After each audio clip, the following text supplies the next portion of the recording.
Welcome to the Code Enforcement Board meeting of August 10th, 2017. Already, time flies, I guess, when you're having a good time. The meeting will now come to order. May we have a roll call, Madam Secretary? Yes, good morning. Mr. Weatherholtz? Here. Mrs. House? Here. Mrs. Himes? Here. Mr. Harrington? Here. Mr. Jones? Here. And Mrs. Kundig? Here. And Mr. Smart did call and say he's not able to make it today. Okay. Can we get a motion to excuse Mr. Smart from this meeting? Motion from Mrs. Himes, second. Second, Mr. Weatherholtz. All in favor say aye. Aye. Like sign opposed. Motion carries. Would anybody like to disclose any ex parte communications? Okay. Madam Secretary, do we have announcements? Yes, ma'am, we do have a couple of announcements. Okay. Let's see. Number 3, there's an attorney coming. He has to be placed at the end since he's coming from a court And in that's Flagler. case 3, right? Yes, number 3. Okay.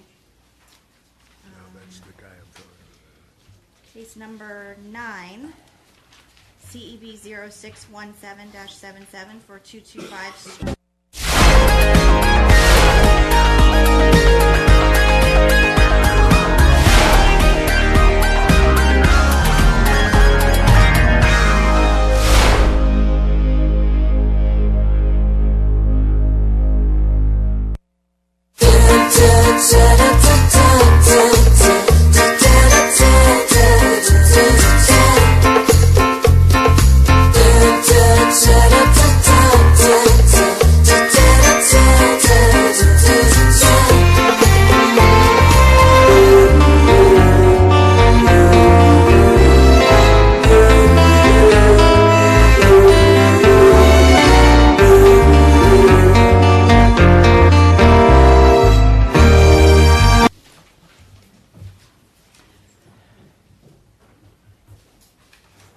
Do you solemnly swear or affirm that the testimony you're about to provide is the truth, the whole truth, and nothing but the truth? Yes, I do. Thank you. All right, here's our procedure, everyone. We'll be calling cases by number, and for the most part in orders they are listed on the agenda. If there are any attorneys that need to get to court, we'll hear those cases. Or any police officers that need to get back on the street, we'll hear those cases first, too. When your case is called, please come forward and be sworn in.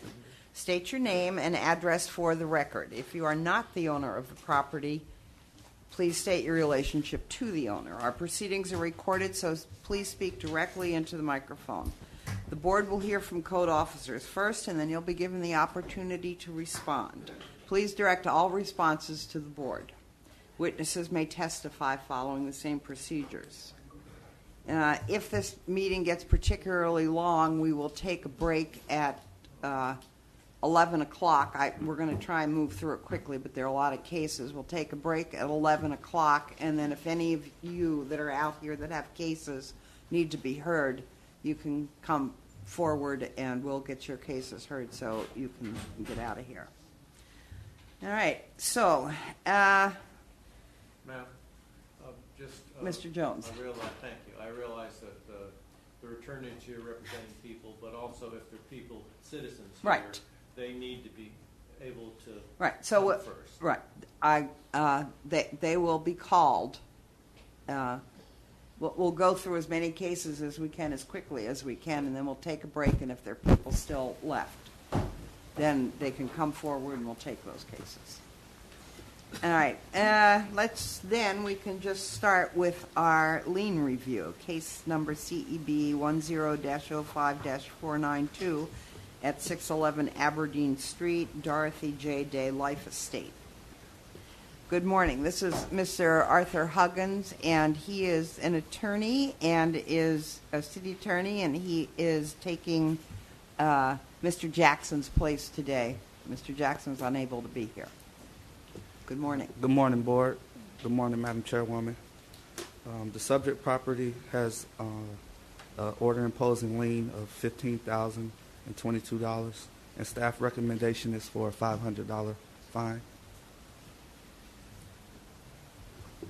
So you want to reduce it to 500? Yes. Is there a reason for your recommendation? I'll let staff Okay. come up. Madam Chair, I think the respondent here. If I Okay, have her all right, well, let's hear, state her name and- before you speak, let me hear from Code Enforcement. Mark, please. Good morning. Good morning. Mark Jones with Neighborhood Services. Okay. New This is a person. case that opened back in 2005, and we had not received notice that it had been into compliance. We received notice on the 27th of July that it was in compliance, and we did an inspection. I talked with Ms. Day, who had said it had been in compliance For quite some time? for quite some time. All right, Ms. Deere, would you come up? I just want to ask you, how long has this house been in compliance, would you say? I'm sorry, before you do Oh, that, I'm if you sorry, could just that's state your my name for fault. the record and let me swear you Okay. in. Dorothy Day. Raise your right Good hand, morning. please. Your right hand, ma'am. Oh, Other hand. I'm left-handed, I'm sorry. Do you solemnly swear or affirm that the testimony you're about to provide is the truth, the whole truth, and nothing but the truth? Thank Yes. you. Okay, when did you bring this house into compliance, would you say? It's been a Generally? while. It's been a while since I took care of it. Uh-huh. I don't know exactly how long. Oh, no, I don't need exact. Okay. I would say at least probably about, I've been back in the house since 2006. Oh. About Okay. 2006 that I got Okay, back that's in the fine. house. That's fine, that's good. I'm not asking you for an Okay. exact. Okay. A long time. Yes, ma'am. Okay, that's what I was looking for. All right, any questions? Yeah, we've had a lien on this since 2005. What were we doing with it? Why did we bother with the lien?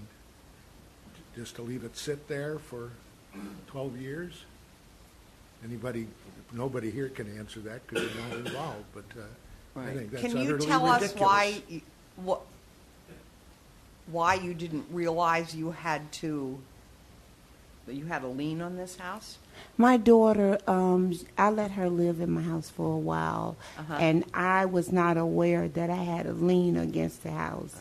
My daughter or anybody, they didn't give me any papers, so I found out through a family member that the lien was on the house. Now, my question was not for Okay. the owner. My question is for the city. Why did we sit with a lien for 12 years? Why?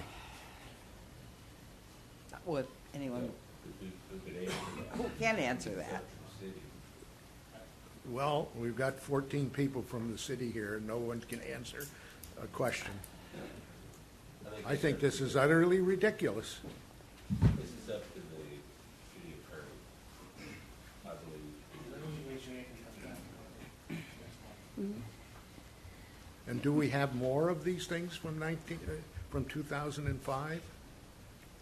My name is Denzel Sykes, City of Daytona Beach, Neighborhood Services Manager, and my credentials are on file. To answer your question, there may be some that's out there, but we do depend on the violator to call in for re-inspections once the violation has been cured, and once it's filed and liened. As far as the code officer goes, the case isn't necessarily closed, but the lien sits there, and that's how it fell That's through the my crack. question. It isn't all of this other stuff. It's Right. Once we file a lien, why does it just sit there? Oh, well, why does the lien sit there? Well, Sit there for 12 years. until someone brings it to our attention, it's Yeah, going to what was sit the there. point of liening if we weren't going to take any action? Well, I think that the city is finally going to foreclose on some properties with these liens on them. But that's not anything that we can deal with here. If the, I understand that this is wrapped up in a lien review, that very question. okay. I don't see how you separate one from the other, and I'm not taking it out on the owner. I just don't, if Well, we have ultimately, a it's the owner's policy responsibility that to doesn't- know that there's a lien on their property. that isn't the question. The Okay. question is why we would sit with a lien for 12 years. Well, you might ask the commission that then. Well, I- who's going to ask for me? Do I have to go down to the... Probably. Yeah, I don't think so. I don't think that's my responsibility. I think the system is flawed. And we have an attorney representing the city, and I think it's his job to bring that forward. Yeah, to answer your question, we're currently going through foreclosures for all of our liens. I don't know if you paid attention, but if you look on the city website, there's a list of all of the properties that have liens imposed against them for code enforcement. And on that list, there are some from 2005. There are some from 2008. Once those liens max out, they sit there until we decide to foreclose on them. We can't foreclose on them until the city decides, the city commission gives us permission to. So we're coming forward with those properties. She, as the owner, has came forward and decided to take care of hers before she's been foreclosed on. So that's the situation. Mr. Jones? I just have a question regarding this. I mean, this has been going on for quite some time. This isn't the first time that I've read other than the press that say, I did not know. Right. The lady did not know, Well, it's been, I mean, we're talking about reducing a $15,000 fine to $500. Well, that, we can reduce it or not reduce it to whatever the board decides. So if we don't want to reduce it to there's nothing that says we have to reduce it to $500. And I think to cover costs that it shouldn't be $500. I think we should at least cover costs and maybe add some $500 to that or some other penalty to that. I don't know how you all feel about that, but. And the original violation, just to let you know, it was failure to clean and paint exterior surfaces, failure to remove outside storage, and failure to maintain landscaping. So those were the violations on this property. And I also, I think that I read in there that there were roof problems. No, not on this property. Yeah, right. So, okay, correct. That's true. All right. Well, I'll make a motion. The chair will entertain a motion to reduce the amount of lien to $2,500, subject to being paid within 30 days of the fine will revert to the original amount. Is there such a motion? All right. Motion fails for lack of second. The fine being reasonable, that was never my question. It's the property. Well, we need another motion. I motion that we reduce the fine to $500. All right, there's a motion on the table Second. to reduce the fine to $500 from Mrs. Himes. Mrs. House seconded the motion. All in favor say aye. Aye. Let's have a roll call, please. Mr. Weatherholtz? No. Mrs. House? Yes. Mrs. Himes? Yes. Mr. Harrington? Yes. Mr. Jones? No. Mrs. Kundig? No. New motion. We have a tie. Motion fails. Motion fails because it's a tie. Yeah. Okay. We need another motion. I motion again the same thing. I think we should put this off until next month and have the city attorney. We need an explanation. If these are coming up like this, there's got to be some checks and balances. I would think. All right, here's my opinion about this. I think that Mr. Huggins gave a pretty good explanation of what happened to this lien. I also believe that it is the responsibility of a homeowner to know if there's a lien on their house. It is not the responsibility of the city, in my opinion, to go say, do you know you have a lien on the house? That we went, all the proper procedures were carried out. There was a lien put on the house. It goes to the county. The county puts the lien on the house. There were notifications sent to the house. This wasn't done this was done legally with proper notification, according to what I read here. I just want to make sure the city covers its cost at this point. I understand that the house was in compliance the house has been in compliance for quite some time, and it was brought into compliance at maybe 2006, which probably isn't even a year. Well, I don't know when, but it was brought into compliance. So there's no reason to revisit the case. But I just want to make sure that the city covers its costs, and normally what we do to cover costs is $1,500 at least. So somebody, I already made one motion that failed. But And just so you know too, that I don't believe there was any other further complaints or any other cases regarding this Right. property since then. May So I? Go if ahead. it was, Okay, Mrs. My Himes. thing is, I do know that it is the resident, the owner, to, check on their property. But we're looking at here, 12 years, and just say 11 years that it was corrected. So all these years, we're still asking for a cost up to date? I agree with her on that. I don't think this delay has anything to do with the owner, although obviously she didn't know that there was a lien on that property, or she would have resolved that 11 years ago. I think we should eat this one. I mean, it's the city who has a responsibility to do their job, and I don't feel that they've done that in this case. Well, Yeah, we're not here to discuss whether the city can do this Right. on a particular case. The issue is what kind of reduction we Right. need, if any. We need to come to the motion, Correct. some sort of figure.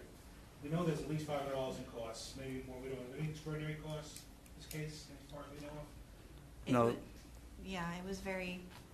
I think That's it was. the issue in front of us. I think it only came to first meeting, and then the second meeting they imposed a fine, and then the reinspection. I don't believe it was any extraordinary. And like I said, there weren't any additional complaints or problems from what code is saying.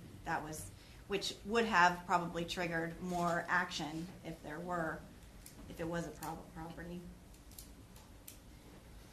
Would have brought it to attention sooner. So the issue is how much? How much, that's all the influence. would anyone like to make a motion? I make a motion for the $500 to be. We have a motion again on the floor to reduce the fine, to reduce the lien in the amount of $500. Is there a second? Second? Okay, motion for Mrs. Himes, second for Mrs. House. All in favor say aye. Aye. Aye. All right, could we have a roll call, please, again? Mr. Weatherholtz? No. Mrs. House? Yes. Mrs. Himes? Yes. Mr. Harrington? Yes. Mr. Jones? No. Mrs. Kundig? No. Same outcome. Tie. Well, then we need a new amount. We've done 500 Well, we've twice. done 500, and I will not entertain that motion again. We've done 2,500, so I'd like somebody to pick another number. And 1,500 seems reasonable to me. So, I'll make a motion for $50. Second. all right, a motion from Mr. Weatherholtz and a second from Mr. Jones to reduce the amount of the lien to $1,500, subject to being paid within 30 days, or the fine will revert to the original amount. All in favor say aye. Aye. Like sign opposed. No. No. All right, let's do a roll call again. Okay. Mr. Weatherholtz? Yes. Mrs. House? No. Mrs. Himes? No. Mr. Harrington? Yes. Mr. Jones? Yes. And Ms. Kundig? Yes. Passes 15. Okay. All 4 right. to 2. All right. Hey, let's move on to our. You know, may I just say Oh, something I'm sorry. off the record? I don't mean off the, yeah, I know. But I mean, we owe it to the public to do a proper job. And I've seen many people on the other end that have had to pay fines that have said, I did not know. Right. So to me, this is somewhat embarrassing to me, the way this was handled. Okay. And I think we owe it to the public to do it properly, rather than take one individual case and not do what we've done to the public for the last To the chair. 8 years. Okay. Yes, sir. Madam Chair, the respondent would like to make a comment, if you would allow. Well, we've heard the case, we've ruled on the case, but go ahead. I'll give you a second. Okay. I want to know, you said something earlier about me knowing about the website of some sort. In other words, you saying something about I should have known that there was a lien against the house. How is it that I should have known that there was a lien against my house? My daughter, she was living there. But you're the owner of the house. Yes, and I notification understand was that. sent to you. I did. I stated earlier It's part that of public record at this point. I stated earlier that I did not. I understand. Get We understand the that. letter. I We shouldn't be understand that, and penalized we're for not something. going to re-adjudicate this case. So the fine is reduced to $1,500, and it's payable within 30 days to the city. Well, could you give me more than 30 days to have the fine paid? Because I don't work. I'm on disability as well, and I work casually for the city as well. Could I have a little longer than that? Sir, excuse me. How much time do you need? If you can give me at least 60 days, I'll say.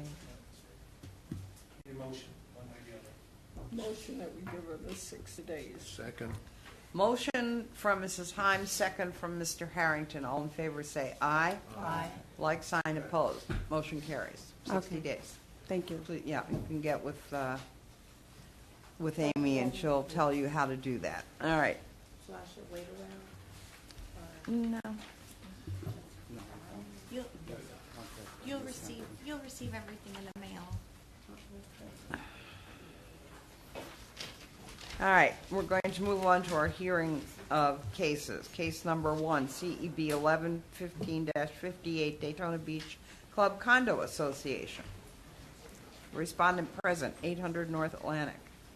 Hello. Good morning. This is a progress report. Yes, the subject property, I'll have Code come up and give a progress. Let me go ahead and, Okay. if y'all could state your name, please, for the record. Steve Merchant, President of the Daytona Beach Club Association, ma'am. Stephen Fawkes, Vice President, 800 North Atlantic, Unit 502. Thank you. Can you raise your right hands, please? Do you solemnly swear or affirm that the testimony you're about to provide is the truth, the whole truth, and nothing but the truth? Yes, Thank you. Stay up here, give us your card. Come on up. What's going on? Sort of the update from us is, I guess everything is progressing as normal. I was disappointed we don't have our contractor with us today. He was on vacation, and I tried to reach the engineers to ask them to come. And they're very committed and already had something, but I did get a letter from them to write last night. I was told we get field reports. We've been given 26 of them at this point. Each one of them, I was told, gets sent to the building side. So I believe they've been provided in advance. I brought the 26th one with me just as an example of the progress. The only thing I would say, everything's moving along. They just finished up the second floor garage part of it. We are repositioning cars from the lower garage to continue with that work, which starts on the 11th. The cars are to be removed, which will be tomorrow, and the new work will go on the 14th. But I believe we're progressing as normal. Okay. All right. Is the city satisfied with the progress that's being made? Okay. So that we'll just then, you'll be back next month, or are we doing every other month? I don't have my minutes, so I can't. How often do you come back? How Every other. Every other. So we'll see you in 2 months again. Yep. Thank you. Okay. Move on to case number 2, CEB 061768, J Pop's property. Is the respondent present? All right. We will hear from city attorney, Mr. Knoll. or shall we just hear from Go ahead, David. Mr. Newell? David Newell, City of Daytona Beach Fire Department. Good morning. Good morning. This property, as we well know, it has to do with fire alarm system. Had an issue at the current time that the contractor or the owners have hired a licensed contractor to replace the actual fire alarm control panel, and there's some additional things that they have to do because they're not required to be monitored. So they are in the process of getting this accomplished, and I've been told by the contractor as of yesterday, as soon as he gets the permit approved by the city, it'll take him about a week. So I anticipate that this will be done here within the next probably two weeks safely. So I believe by then we won't need to come back. So we're amending to next month. All right, any questions? The chair will entertain a motion to amend the previous order of noncompliance and allow respondent until September 6, 2017 to come into compliance and be returned to a subsequent meeting for consideration of a fine of up to $1,000 per day or till compliance is achieved. Is there such a motion? Motion, Mr. Weatherholtz. Do I have a second? Second. Second, Mr. Harrington. All in favor say aye. Like sign opposed. Motion carries. Thank you. Thank you. All right. Case number 3 we're going to skip unless the attorney is here. No. Okay. Case number 4, CEB 0517-46. Luis Miguel Rivero and Victor Peralta. Please come forward and be sworn in. Good morning. Good morning. Morning. Victor Peralta, 859 Mary McLeod. Raise your right hand, please. Do you solemnly swear or affirm that the testimony you're about to provide is the truth, the whole truth, and nothing but the truth? Thank you. We are. All right. Well, just wait, and we'll let Mr. McCoy, unless you have something to say. When you, Mr. Huggins, whenever you want to say anything, just come up here and let me know. Okay. Right. Right. All right. Good morning, Jerome Good morning. McCoy, Neighborhood Service Inspector. My credentials on file. We're asking for the next cutoff with this because I'm satisfied with the progress that he's making on the case. He has obtained his permits and on the 26th, and it's a pretty big project, the scope of it. So he is making progress, and like I said, we are satisfied with it. So we're asking for the next cutoff. Okay. Mr. Peralta, you want to tell us anything? What do you have left to do? We already do the whatever he told me to do, like outside the doors and the dent that was there. Now we're going to do we order the windows to change the windows and stuff. All right. And we paint the building outside. All right. Any questions from the board?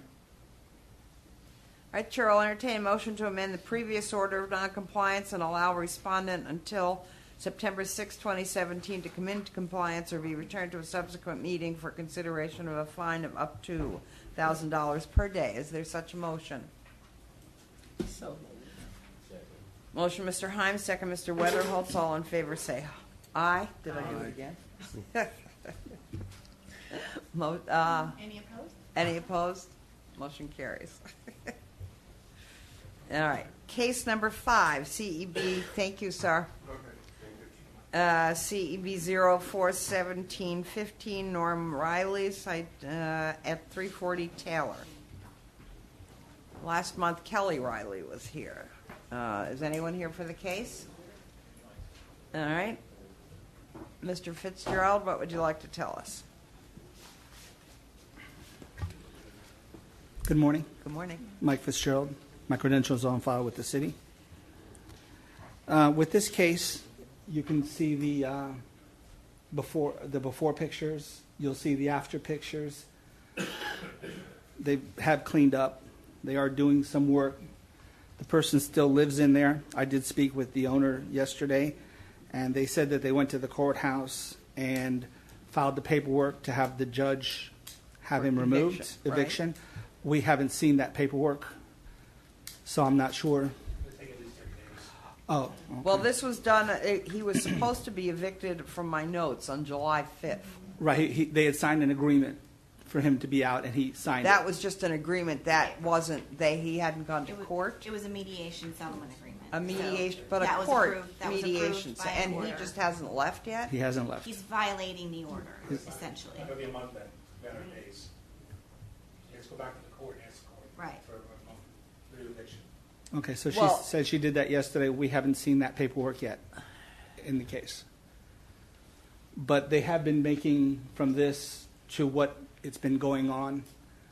Yeah, that looked There's big a improvement. big improvement. Right. So we're asking for Okay. amendment and Okay. next cutoff. Any questions from the board?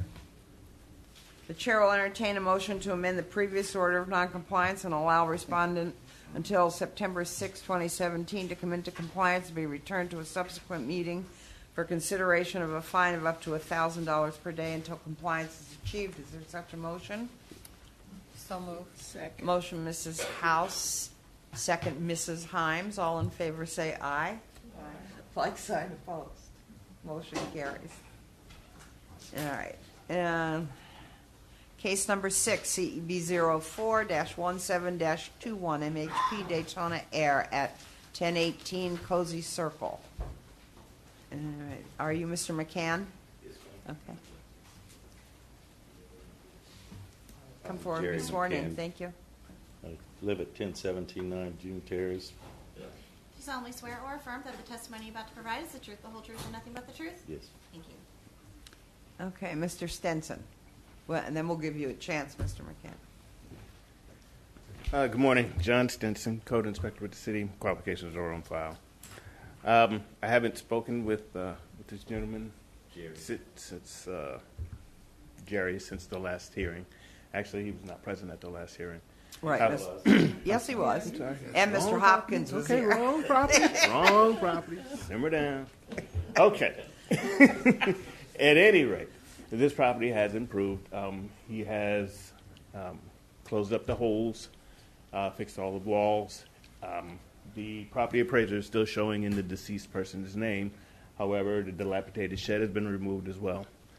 And the city would like to hear what he has to say first before I make my recommendation. Okay.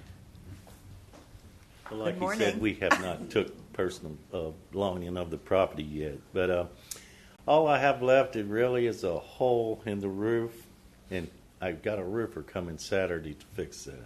And is that what the permit was for? That wasn't there a permit that was It was you for- applied for on the 6th of July? Yes, we did an eviction. That's all that was. Oh, that was Yes. that was an We eviction. have to go through the legal procedures to get Okay. the property. Do you need any permits or anything? No, it's just a little patch on the roof. It's just got one hole in it, and that's about the only problem that we got. But the inside, like I say, it's been dilapidated for a while, and we did go in and Well, there's clean no it. one in there, correct? No. Okay. But we cleaned it completely out because no one wanted to go in and do the estimate on the roof, the Okay. work, to fix it or whatever. But I'm trying my best. I hope not to come back. Didn't you say Oh. last time this would be done in Yes. 2 weeks? Yes, but the inside was so destructed, it just took some time to clean it out. We worked on it hard, long, but it's done. So Saturday, the roofer will be there to patch the hole, and it should be just Saturday. fine.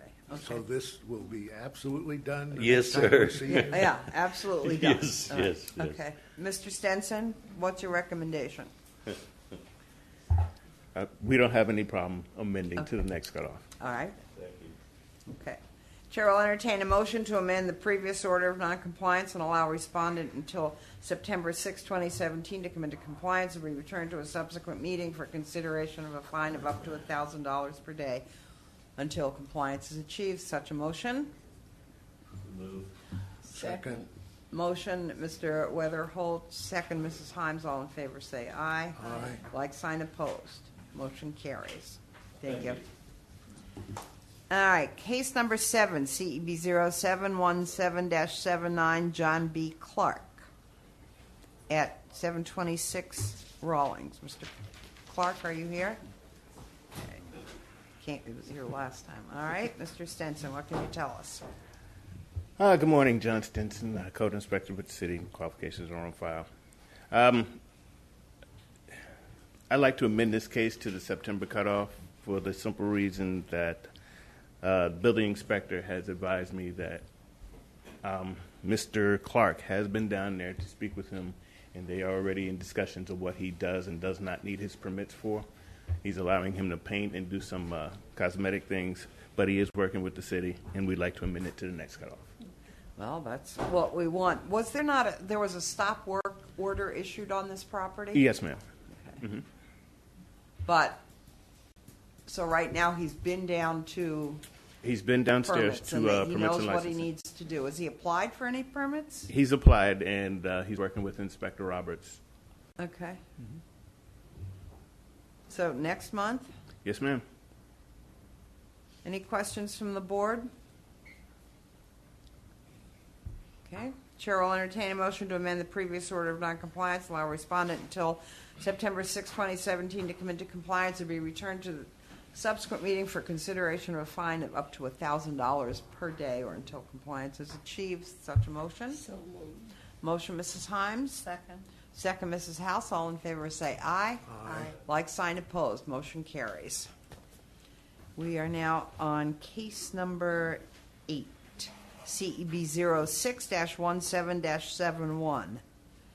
Sharon Schwann, Jessica Ciccarelli, and Ocean Holding Group at 357 Seneca Boulevard. Is anyone here? Is this Jessica? No. Good morning. Hi, my name is Lindy Vincenzo. I own the property at 357 Seneca Boulevard. I bought it on June 28th, 2017, and I live in Orlando. Can you spell your last name for me, please? DEVINCENZO. Can you raise your right hand, please? Do you solemnly swear or affirm that the testimony you're about to provide is the truth, the whole truth, and nothing but the truth? Yes. Thank you. Hold on just one second. What is your last name again? DEVINCENZO. Okay, thank you. All right, we're going to hear from code enforcement first, and then I'll give you a chance to tell us what you'd like. Do you solemnly swear or affirm that the testimony you're about to provide is the truth, the whole truth, and nothing but the truth? I do. All right, Neighborhood morning. Service Inspector Daniel Garcia. My credentials are on file. It's still in non-compliance. We're asking to amend again, and the reason being is they were having problems pulling permits to do the complete work on the whole building itself. But we're here for just the garage and the outside storage. The outside storage has been taken care of. The vehicle has been moved that was on the grass. The only issue we have is the garage door. I spoke to permits and licensing. They're allowing to pull a permit just for the garage door itself. And once they do that, they can put up a new door, which they have said they would, and then I can close this case. So that's where we're at. Have we changed the name of the case, new owners? We added them. That's she's Yeah, I believe last Ocean hearing Holding we Group, added. LLC. Yeah, that was. Ocean. Wait a minute. Hold on. I would like to come up to the microphone, please. Good morning. Pardon me? You've added your name to the case, and wants to give you a little bit more time. Okay, well, we bought the property, so all those, I don't know what the legalities are of the former people. The former people, as far as my understanding is, the city received $10,000 in fines and fees at closing on June 28th. I don't know if that's gone through the system or not, but the former owners paid that.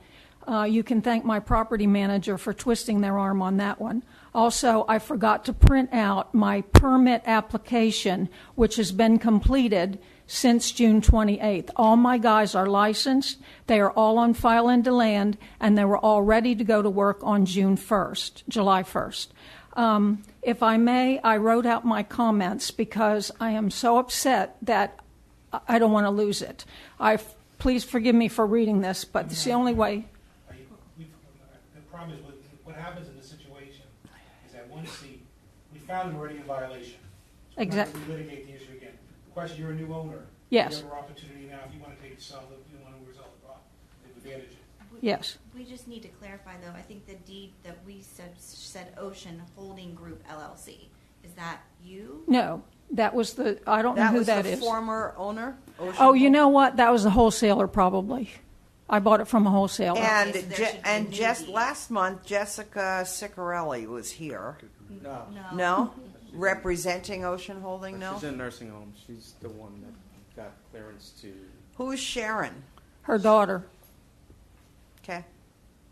All right, so you're the new owner. That's all there is to it. We just need Okay. it corrected. So these Shouldn't other your people name then are and- no longer, neither Sharon, Jessica, or Ocean Holding are not the owners anymore. Okay, so we need to know who the. So have you given the city your name and address, and so they know how to notify you? I came down to the city and introduced myself to the permitting department, yes, and told them that we were working on it. Although it's public record, the deed should be recorded. I mean, we did there's sometimes it takes a while at the county to get that recorded. That's the only problem. So you closed on the 28th of June. Sometimes it takes a month or more to get things recorded there. From my experience, when I look things up, that's what I find. The law requires when there's a new owner on this Florida statute, they have to give them an opportunity to cure. So if we're found in violation, but they need to get some time. Okay. So the next cutoff would fit in with that, no problem at all. Okay, so there was 2 deeds in June.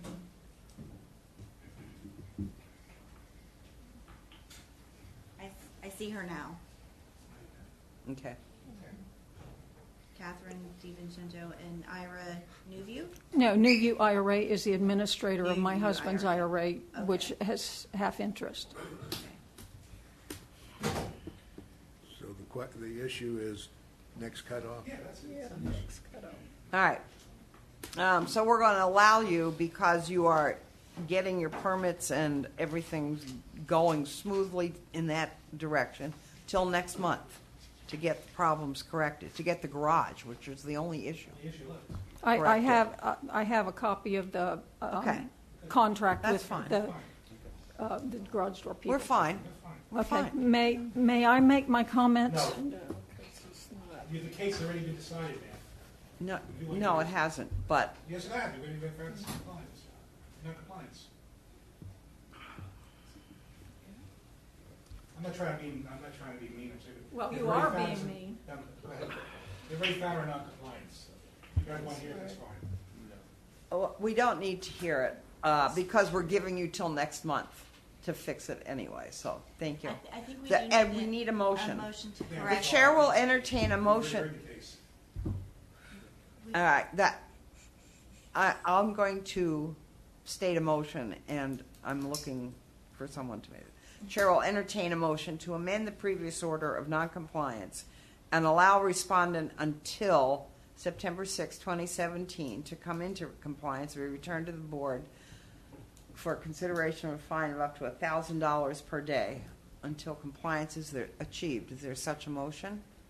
I'm sorry, could we add to either add her as a new. And the new also, in owner? addition, to add Ms. DiVincenzo to the case As the correct owner. as the correct owner. So Motion from Mrs. Himes. Do I have a second? This motion means that if her garage door is fixed, we're good. finished. Right, that's it. So that's all we have? Yes. That's all that needs to be done? Yes, so we have a motion. Do I have a second? Second. Second, Mr. Jones. All in favor say aye. Aye. Like sign opposed. Motion carries. Okay, so hopefully we won't even see you next month. Thank you. All right, case number 9 is in compliance. Case number 10 is in compliance. Case number 11. CEB 07-17-80, Marvin Edward Large. The vacant parcel at North Charles Street. So it says, well, okay. I mean, no, anybody here from this case? All right, Mr. Sanders, please come forward. Good morning, Jerry Sanders, City of Daytona Beach, Neighborhood Good morning. Services. My credentials are on file. I've had no contact from the property owner at this point. We're asking for a $250 a day fine until compliance is met, with a cap of, I think it's $15,000 on a vacant lot. Okay, for some reason, I had in my notes that there were transients involved in this. Are they gone? The complaint, no, they're still there. Okay. The complaint was the transients have made a camp here, and the whole goal was to try to get this owner to get a rest and trespass site. So there's no trespass? No. Okay. And the neighbors are concerned because Right. of their property. They're trying to get it rented out. So. Okay. All right, anything from the board? I'd like to ask, have you spoken to this gentleman? No, there's been no contact whatsoever. All mail's been returned or denied. So we don't know that he received this? No, ma'am. Do we have the right to access his property? I defer to legal counsel on that. Does the city have the right to go on his property? No, the city will not have the right to enter his property without the property owner's permission. So this potential problem could go on forever until we find somebody that represents that property. Is there no nuisance or health factor? After 90 days, they could foreclose and then take ownership and then Okay. get rid of everybody. Okay. Or if there were any health, life, and safety issues, That's they could what go I'm to after. the If you've got condemnation people camping route, on the that. building official route. 90 days from the first notification? 90 days from when the lien's recorded for foreclosure. Okay. Let me ask you mean that they cannot go on an empty lot that's infested and have problems? Well, without the owner's permission, you cannot enter a lot for trespassing purposes.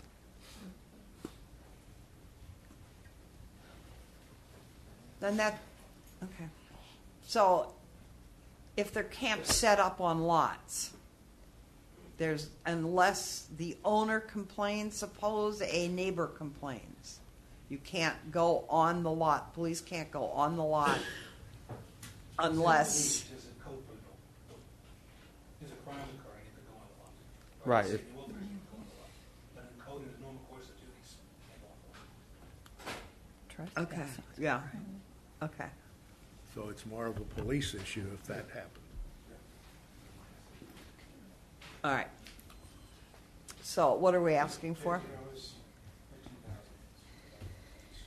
$50? Fees at $250 a day until compliance is met, and a cap at 15. $15K? Yes, ma'am. Okay.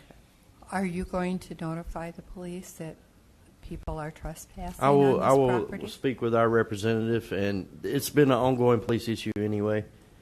They go over there and check out the crime scene, and try to get the people out, but they just come back.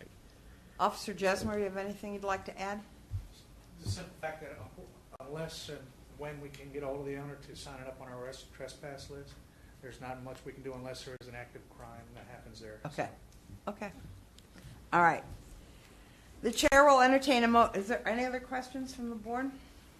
Comments? Okay. The chair will entertain a motion to impose a fine of $250 per day against the respondent effective today, which is August 10th, 2017, and continue until compliance is achieved or reaches the maximum of $15,000. Is there such a motion? So moved. Second. Motion, Mrs. Howe, second, Mr. Harrington. All in favor say aye. Aye. Like sign opposed. Motion carries. Thank you.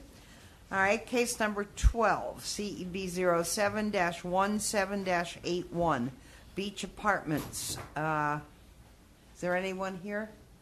Okay. Please come forward and be sworn in. David Leet, architect, 140 South Grandview in Daytona Beach.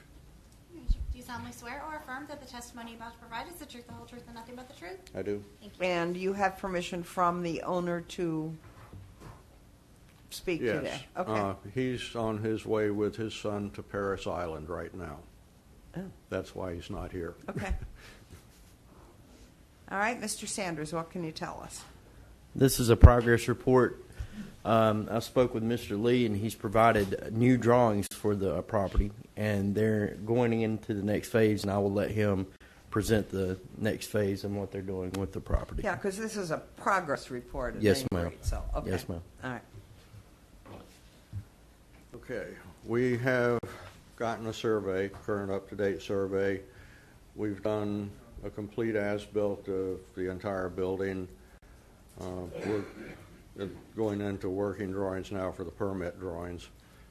And that'll probably take us 2 weeks, and we'll be submitting for a building permit at that time. We've got a contractor already under, I hope he's under contract, but he's agreed to it anyway. And really, except for the building having absolutely no parallel walls and no 90-degree angles in it, it's been very easy. That's it. Okay. So the compliance is set for October 12th, 2017, so we'll just see what occurs. Hopefully you'll have, it'll move forward for you in permitting and every place else. What's the date of the next meeting? The next meeting is the, after the 6th of... September 14th, but you don't have to come back then. You're not scheduled to come back until be in compliance by the 12th of October. Right. So next month is I'll clear. be on vacation. Okay. So you'd have to be here. All right. Better than anything the last one? Get you out of here quicker than the last one? Yes, quicker than that. Okay, good. All right, let's move on to our new cases now, because we don't need to do anything. Yeah, go right ahead. Mr. Jones is excused. We got a quorum. All right, our new case, case number 13, CEB 08-17-85, Burgundy Lee Niles at 731 North Peninsula. Is Niles here? All right. Mr. Cleet, what can you tell us? Good morning, Officer Good Clegg. morning. My credentials are on file. This case is in compliance now. The owner is an attorney, and she was listing on Air Bed and Breakfast, and she took it off on the 31st of July, so she is in compliance. We're just looking for repeat violation status. Okay. No. So the chair will entertain a motion. So you're saying she's in compliance Yes, now? ma'am. Yep. Okay. You might as well stay wherever you can be comfortable. Chair will entertain a motion to find the respondent previously in noncompliance, but currently in compliance, and for any future violation be returned to a subsequent meeting for consideration of a fine of up to $5,000 per occurrence, and case be dismissed. Is there such a motion? Motion, Mr. Weatherholt, second, Mrs. Himes. All in favor say aye. Aye. Like sign opposed. Motion carries. All right. Mr. Klieg, you got another one here. CEB 08-17-86, Nasser and Morella Gadimi. I believe there's a witness in All right, that she come needs to forward, testify please. to. There's respondents here too. Yeah, If respondents you're here here. too. Do you want to do both these cases together because they're both in compliance? They're different violations. Okay. They're different violations. Okay. The first case, I'm Officer Clegg. My credentials are on file. Can we swear her Sure. in? He's been sworn in. Oh. Come on.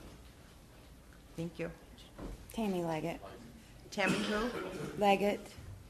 Leggetti. TT.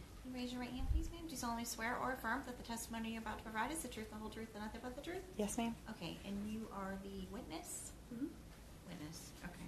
Sir, are you the respondent? Nasser Gadimi.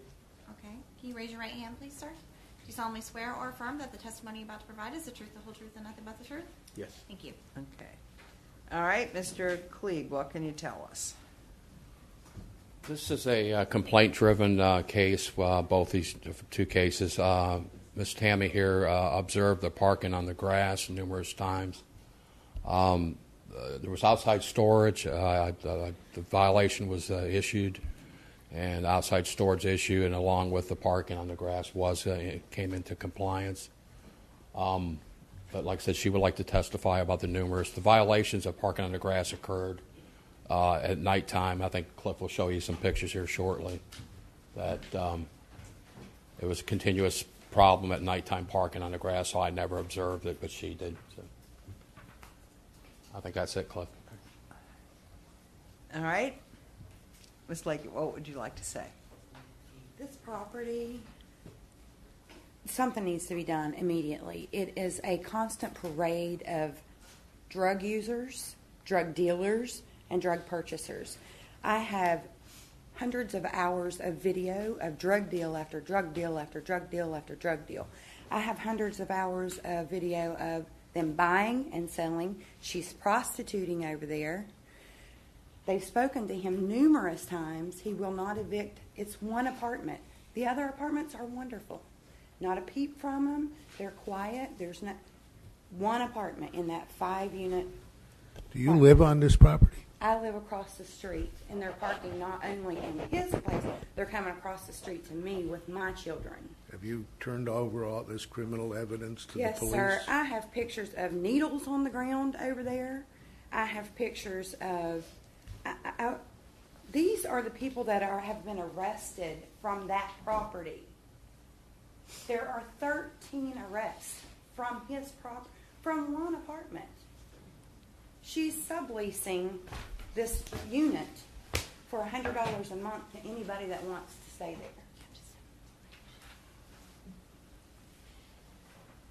All right, I'm going to hear from Mr. Gadimi. What do you have to say? Yes. Good morning. Good morning. How are you? I checked with the police department as far as the files of what arrest has been made or confiscated of drugs since January, and they gave me a list that there was no arrest as far as drug activity. There was no arrest for drugs. That's the police department that they told me that there was no arrest for drug possession or drug sales or drugs use.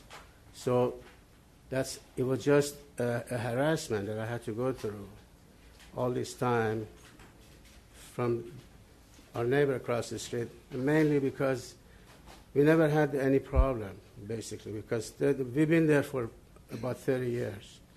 In the past few years that they moved in, they complained about things, and I went and I responded day or night. Anytime they called, I went and talked to them and tried to alleviate any problem that comes up.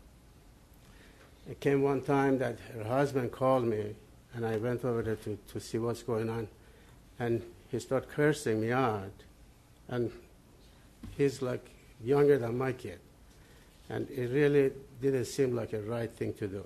And also he's wearing his gun with no shirt, and he's like probably like 6'8", maybe over 300 pounds, and getting in my face, threatening me. All right. So the issue now, I'm going to stop you right now because the issue before us is only outside storage and parking on the grass. The officer says it's in compliance. And the code officer says that's not occurring anymore. So these other issues sound like police issues to me. The issue before us is whether the outside storage and the parking on the grass. This is all I can rule, all the board can rule on, because that's what's in front of us. Move the question. And Mr. Klieg, you say that. Yeah, you can come back up. That it's compliant as of this morning, as of when? No, it's a compliance of 721, but it needs to be in the repeat violation status. Okay. Okay, let's take the motion. All right. What pictures do you have? I believe that's related to the next case. Oh, the next case. Hold on. We'll wait till the next case then. All right. So if this happens again, no, I'm done listening to testimony. The chair is going to entertain a motion to find the respondent previously in noncompliance, but currently in compliance, and for any future violation be returned to a subsequent meeting for consideration of a fine of up to $5,000 per occurrence. The case be dismissed. I'm going to entertain that motion.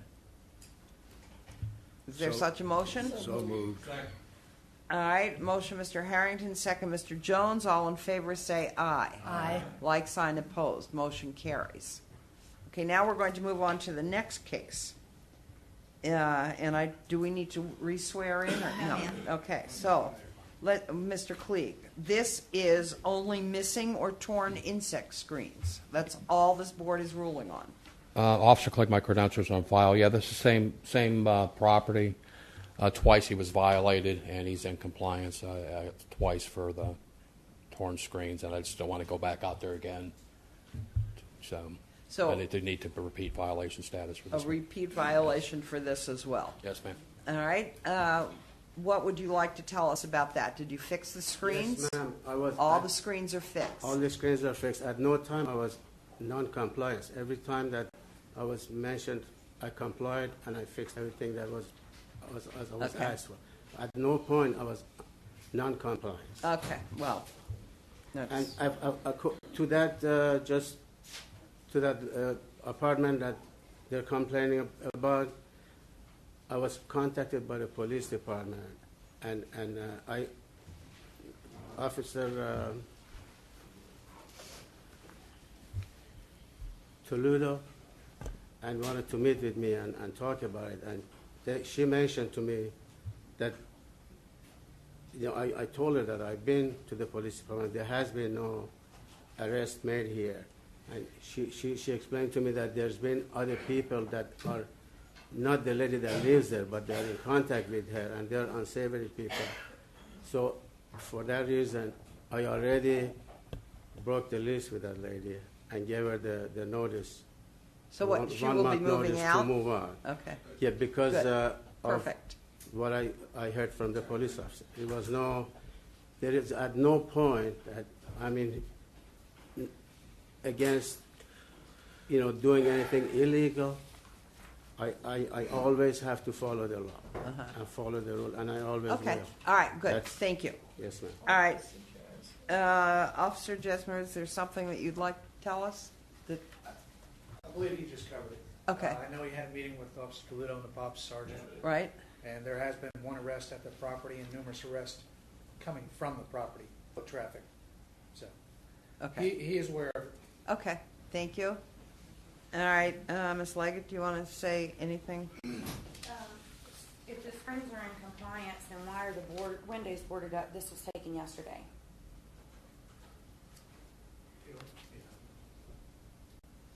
Windows are boarded up. That's not boarded up. That's the AC That's unit. plywood over the window. That's a boarded up window. The Jersey windows are still broken out. As of yesterday? As of yesterday. Okay. All right, so windows don't look in compliance to me. What are our options here, Mr. Klieg? I'll have to recite. I cited for window insect screens, not for the window, so I'll cite it. Okay, so we are going to rule on what's here Right. with a will find. Okay. Will find on the insect Yes. screens. All right, and then you're going to come back with. Yes, ma'am. Got it. Okay.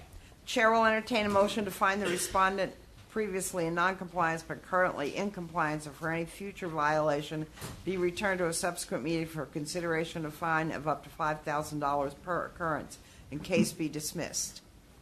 Is there such a motion? So moved. Okay. Motion, Mrs. Himes, second. Mr. Jones, all in favor, say aye. Aye. Like sign opposed, motion carries. Okay.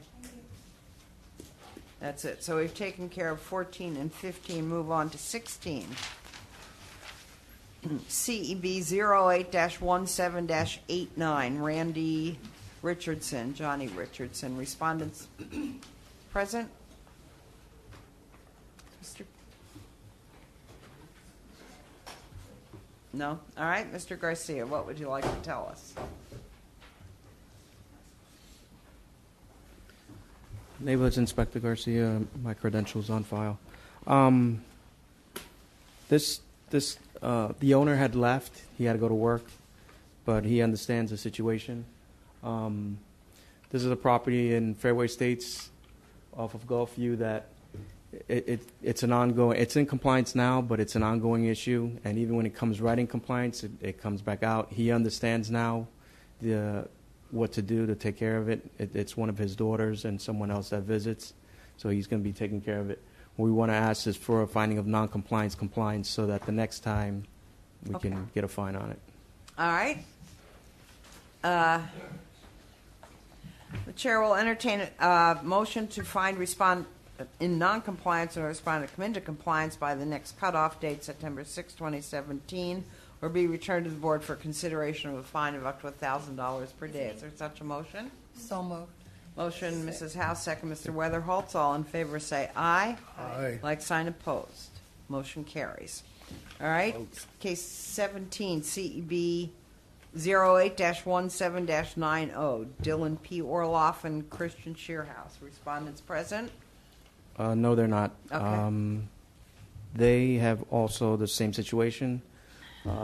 They were in the misunderstanding that they had a junk vehicle on the grass, and they also had vehicles that were working on the grass. And when I cited them, they thought it was just a junk vehicle they needed to take off, so they did that.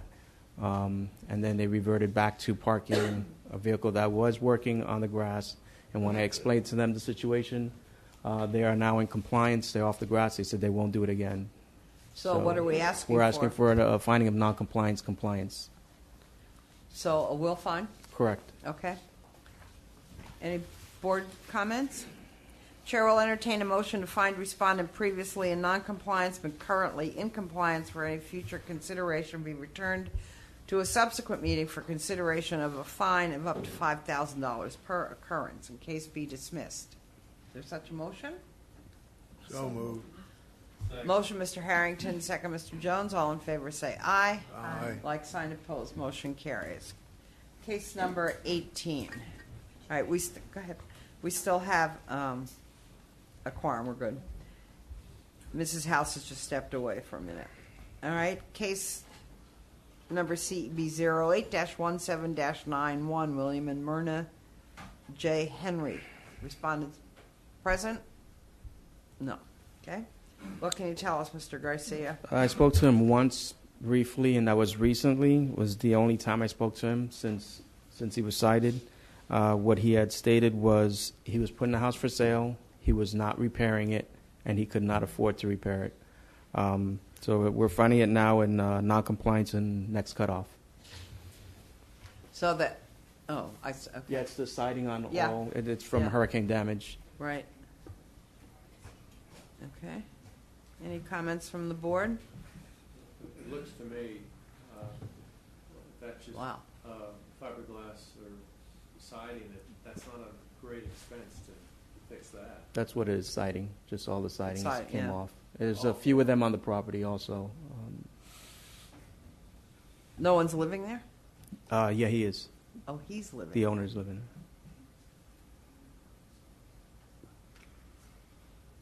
Okay.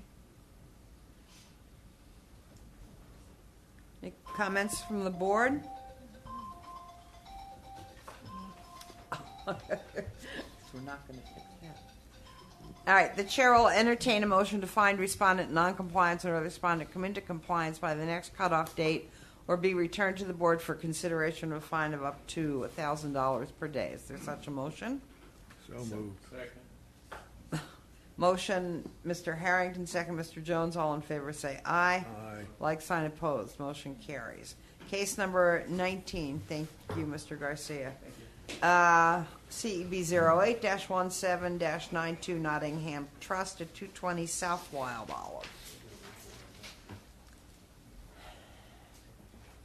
Respondent present. Yes, ma'am. Please come forward, be sworn in, state your name and address, and tell us who you are, how you're related to Nottingham Trust. My aunt is a new owner of Nottingham Trust for 2 months now, and I'm Christopher Tiffany. I'm her nephew. And when I went, do you want me to tell you? Not yet, just get sworn in, and then we'll go from there. And you have permission from the owner, from Yes, ma'am. Nottingham, You to guys speak call on her her if you want, behalf. yeah. Okay. I think she's saying she's not Nottingham Trust. No, she is. They well, just bought Leslie it, Jane right? Tiffany, yeah. She's owned it for maybe 3 months now. Okay. Can you Okay. raise your right hand, please? Do you solemnly swear or affirm that the testimony you're about to provide is the truth, the whole truth, and nothing but the truth? I do. Thank you. Okay, we'll hear from code and then we'll let you speak. Mr. Sanders, what can you tell us? Good morning again. Good morning. Jerry Sanders, my credentials are on file with the city. This has been a complaint-driven property, and the owner is, renting out to these people that are just totally destroying the property and doing outside storage. I've had a number of complaints because this is visible on the main thoroughfare from ISB. I will say that the owner's nephew, which is here today, has went over and did a ton of cleanup over there. And So when is that picture taken? that was taken, Cliff, can you back it up and see the date on that? That should have been right around in May, the end of May. Oh, that's, okay. Yeah. Okay. And they've cleaned up a lot of this already. They've taken 2 truckloads out. They're not finished. They're doing the eviction process to get this tenant out, so that their goals are to paint the house, clean the property, and do the inside. They're going to get a BTR and a rental license. So that's what they're trying to achieve. Like I say, they have to go through the eviction process. So I would say, whatever time he's requesting, let's give it to him, because they are making an effort to get these people out of there. Okay. When did you file the eviction? Have you filed the eviction? Yeah, the eviction Here, was come forward. The eviction was filed, I believe, a couple days ago by my aunt in person, maybe a week ago, and we cleaned the whole yard up, inside, front, and back. I don't know what they've done since.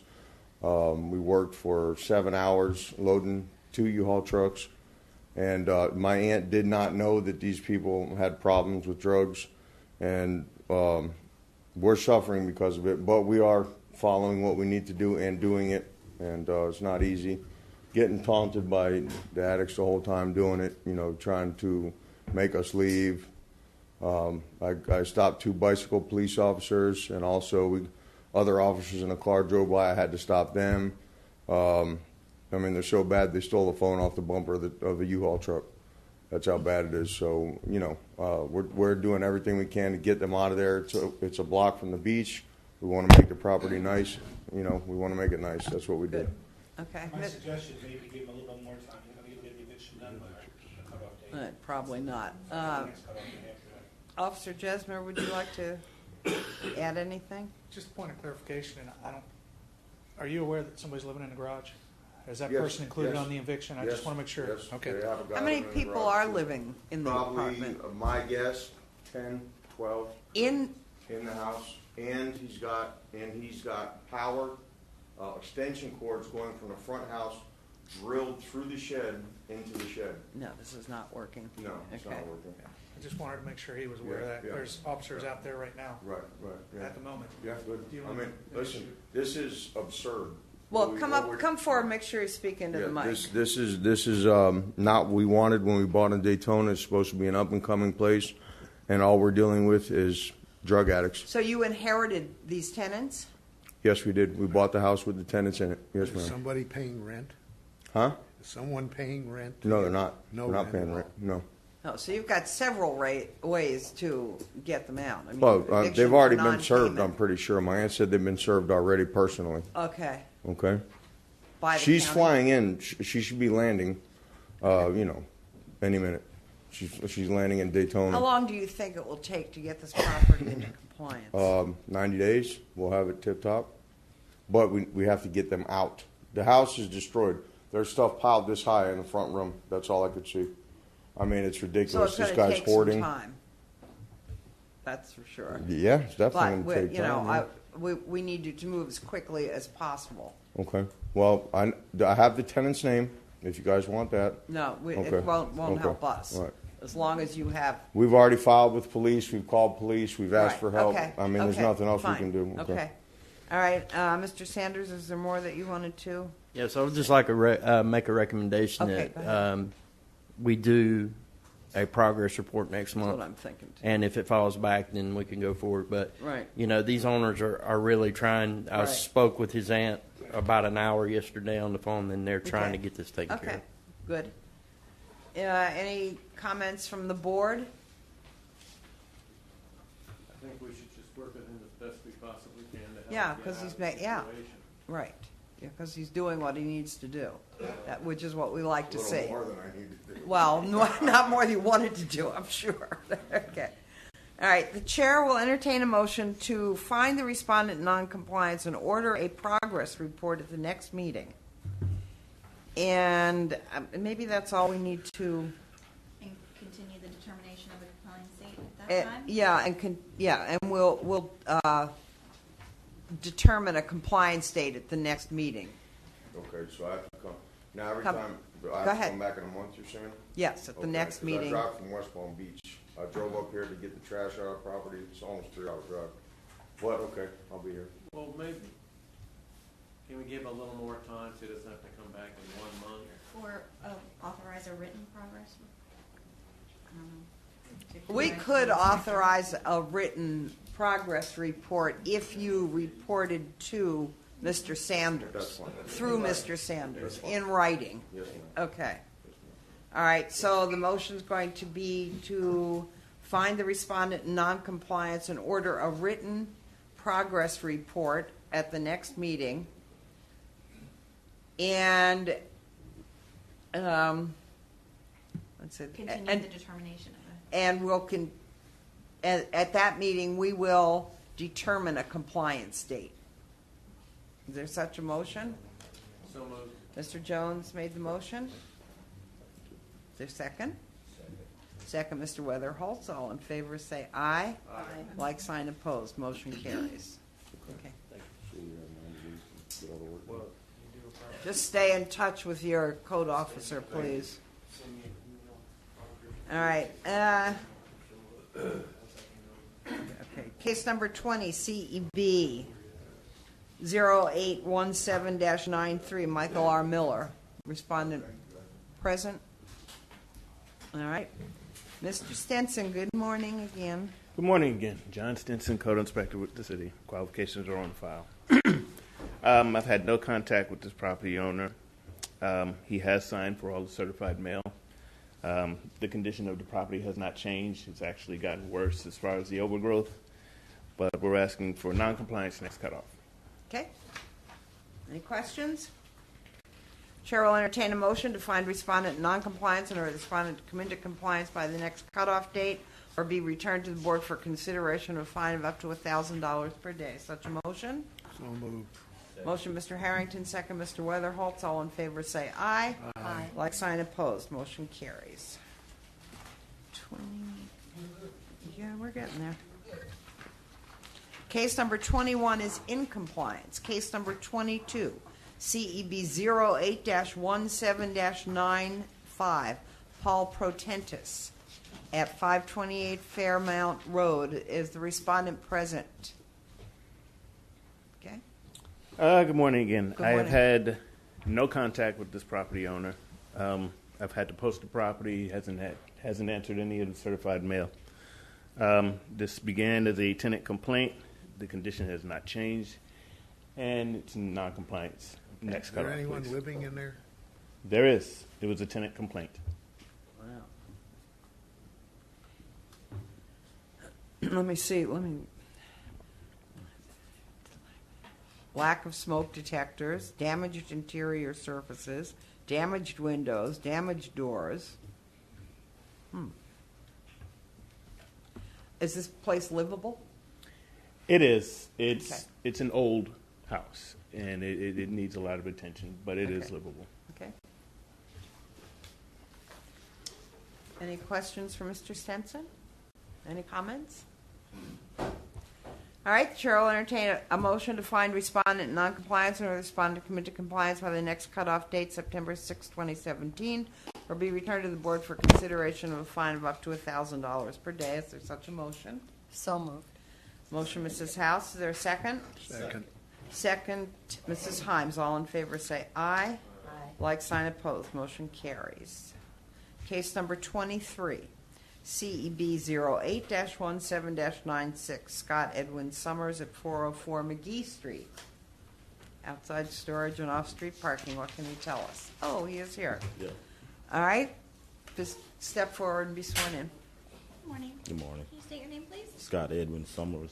Do you solemnly swear or affirm that the testimony you're about to provide is the truth, the whole truth, and nothing but the truth? Yes, ma'am. Thank you. Okay, we'll let you talk in a minute, sir. All right, Mr. Stenson, what can you tell us? Good morning again. Good This morning. was a portal complaint of outside storage and parking in the yard.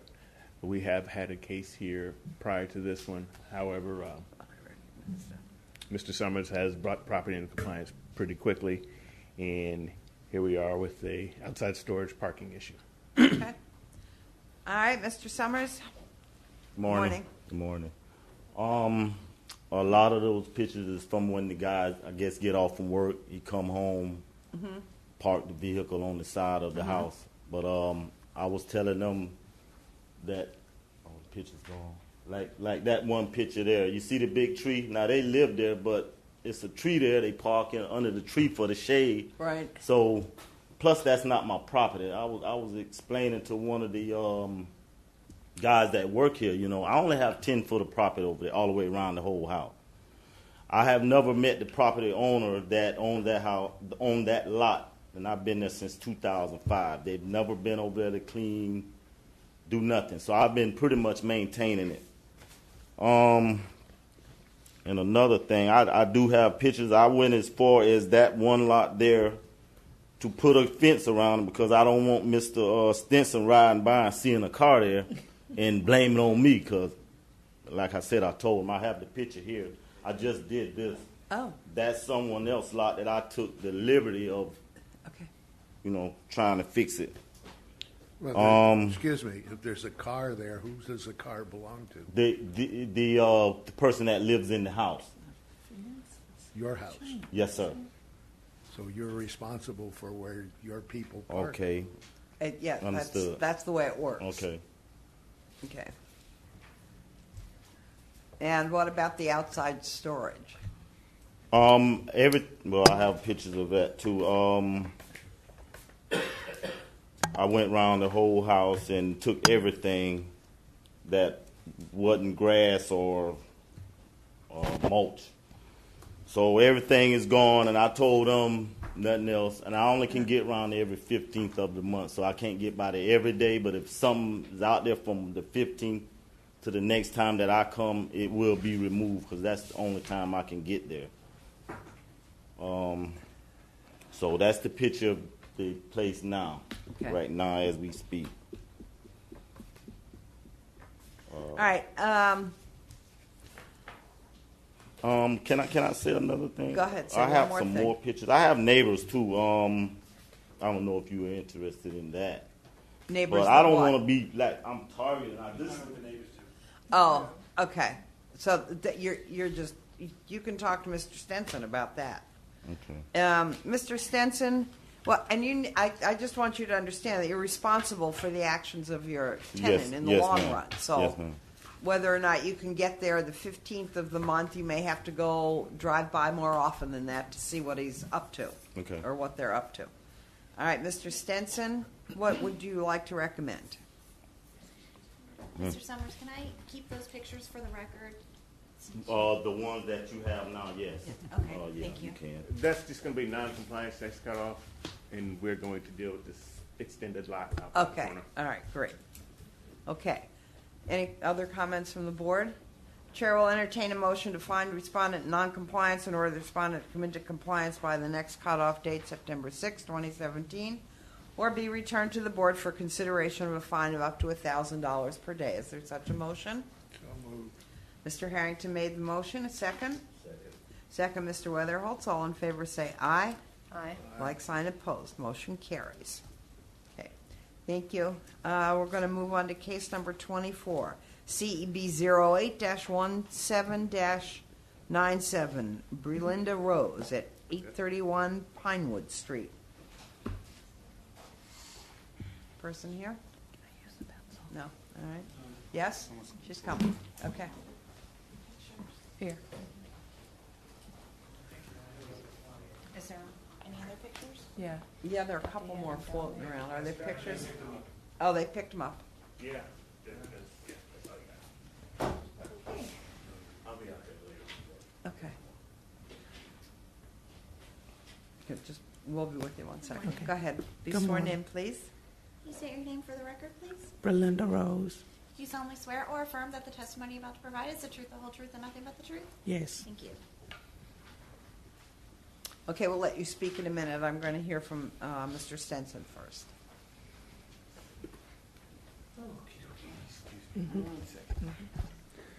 Good morning again, John Good Stinson, morning. Code Inspector. This was a portal complaint of outside storage and parking in the front yard. The actual violation isn't constant.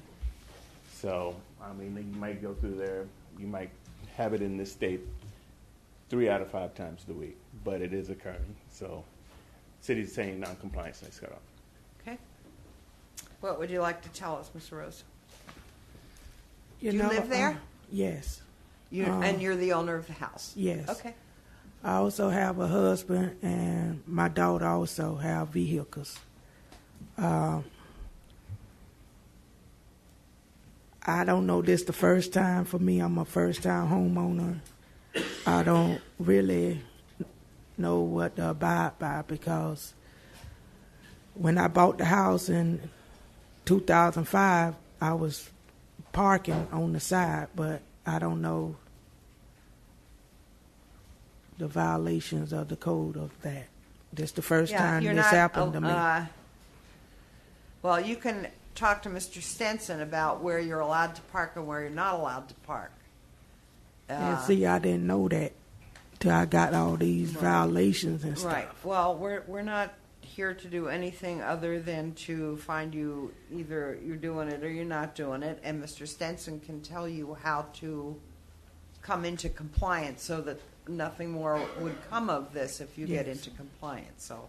Okay. Did you, on June 29th, did you receive information from Mr. Stenson that you were in violation? Yes, and I also called up Have here. you parked in the area that he told you not to since then? Yes, but I also had a car removed, 2 vehicles removed, and I also had my truck parked in the driveway.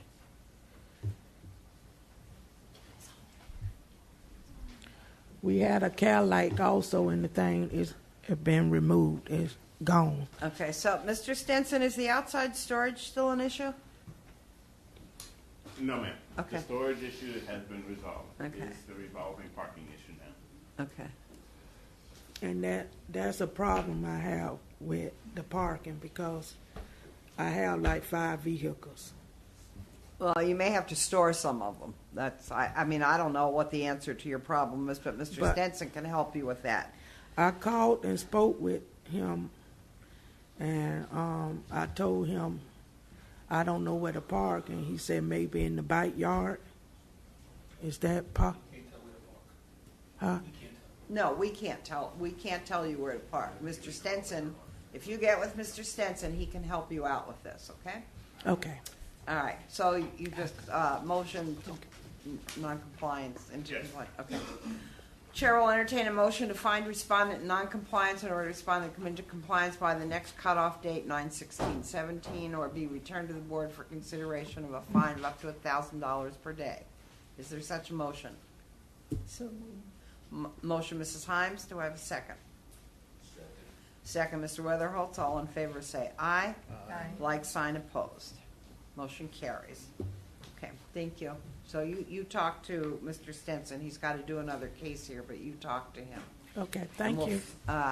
we're almost finished this. So let's just do Mr. Stenson's case now.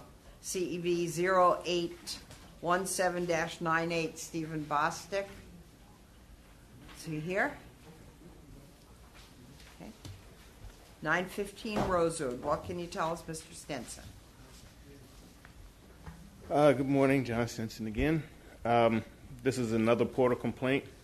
What kind of complaint? Portal. What's that mean? Oh, you mean on the website? Yes, Got website. it. Okay. The complaint was working without permits, parking in the yard, and dilapidated fencing, and also the roof.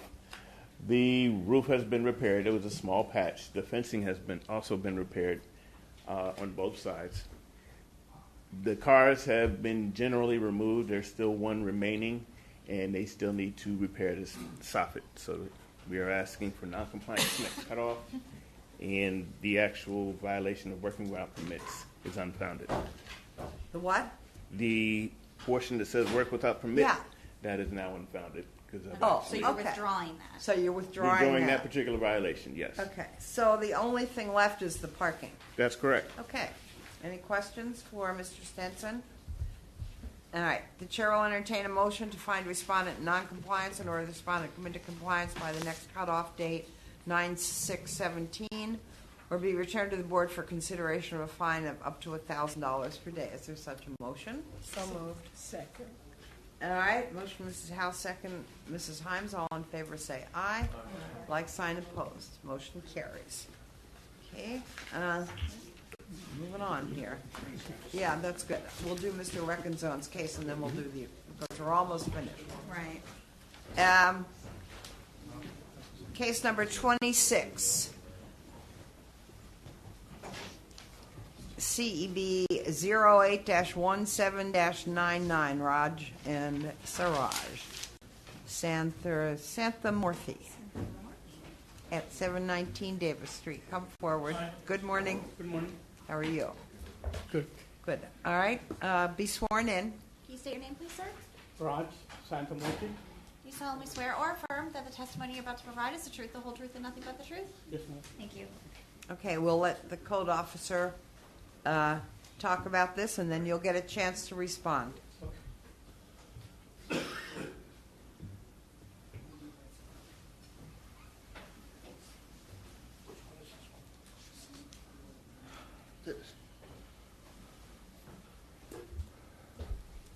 Good morning. My name is Cliff Reckenzone. My credentials are on file.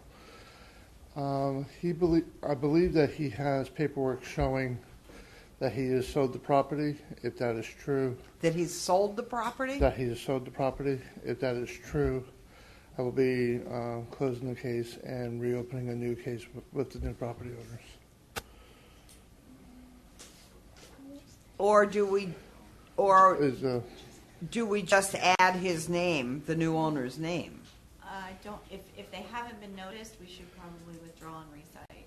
But if they have been noticed, then we could. I haven't noticed them, but I don't know if. This all happened this past week, so. All right. Okay. Thank you, Mr. Santamurthy. Do we have pictures of this property?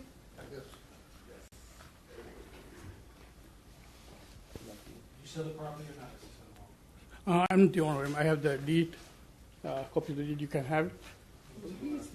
Oh, you're the new owner. No, I'm the old. You're the previous old owner. Yes. If you want, I can tell you what happened. Just has it hasn't been recorded yet? Okay, you tell us. All right, let's hear the story. Oh, my story is actually the tenant didn't pay the rent, and we filed for eviction, and they called the court enforcement in retaliation, and management company couldn't get access to fix the problem. So we took her to court. In the court, we decided it's right here.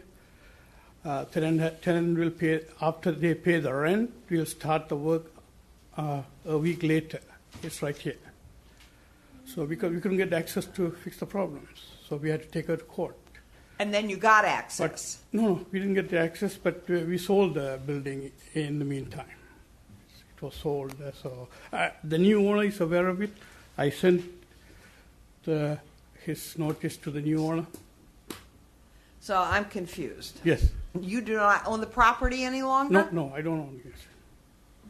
Do we have record of who does own the property?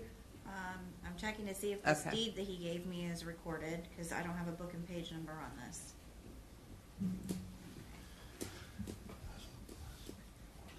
Do you have papers, Mr. Santhamurthy? He gave me a copy of a warranty deed. It just doesn't have the book and page number. Okay. That's what I'm checking right now.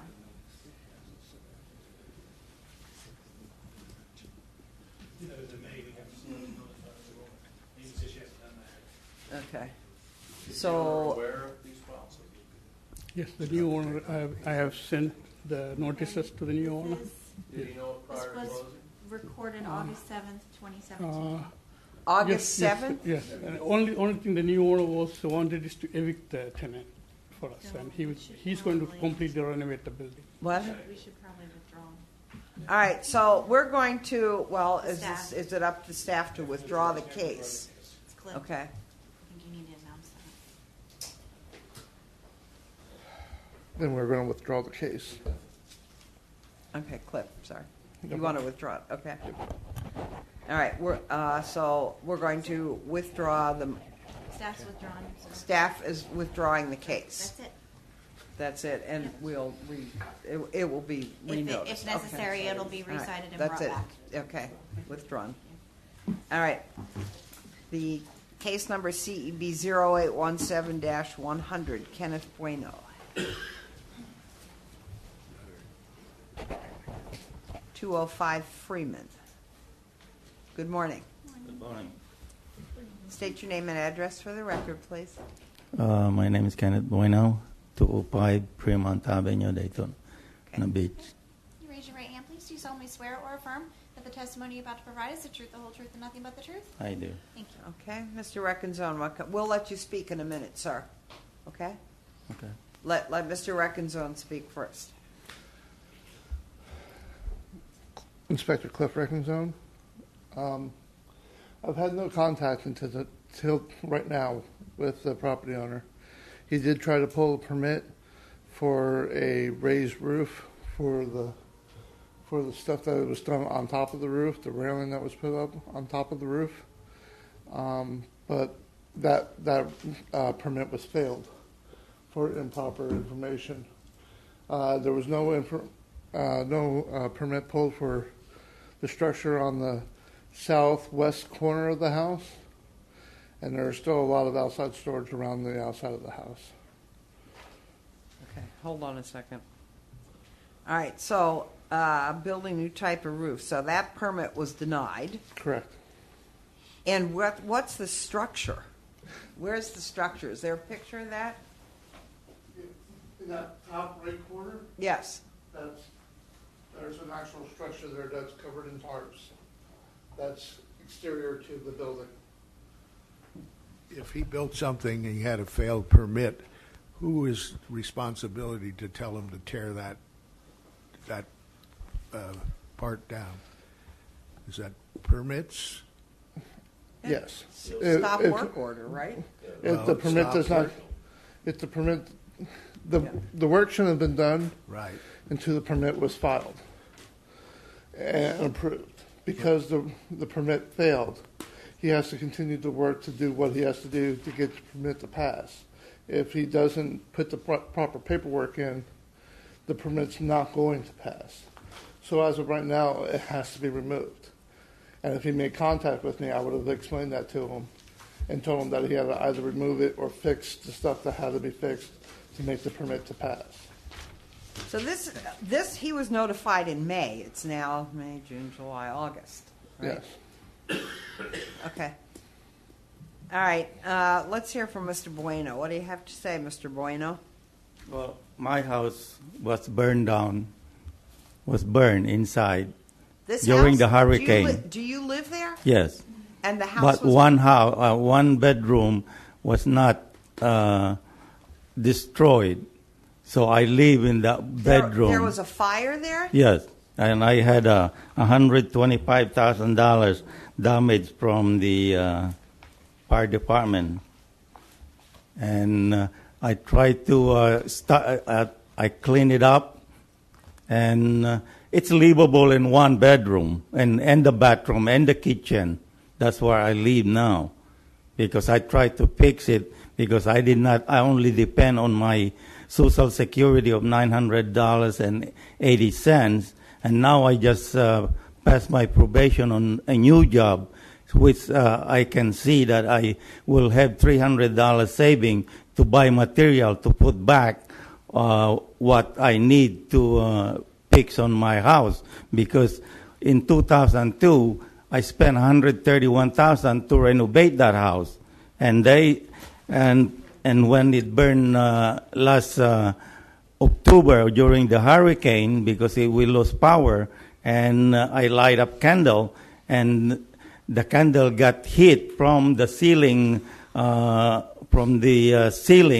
and I didn't go to my bedroom right away for 10 minutes because I was cleaning all the debris that fell down from my ceiling, and I did not have no insurance because I would have paid $3,500, and I only got coverage of $20,000. So I said, if it's gonna destroy I'll rebuild it again because I'm good of that. So I've been rebuilding on this house, and just my fence alone, it cost me $38,000. Your fence? Yes.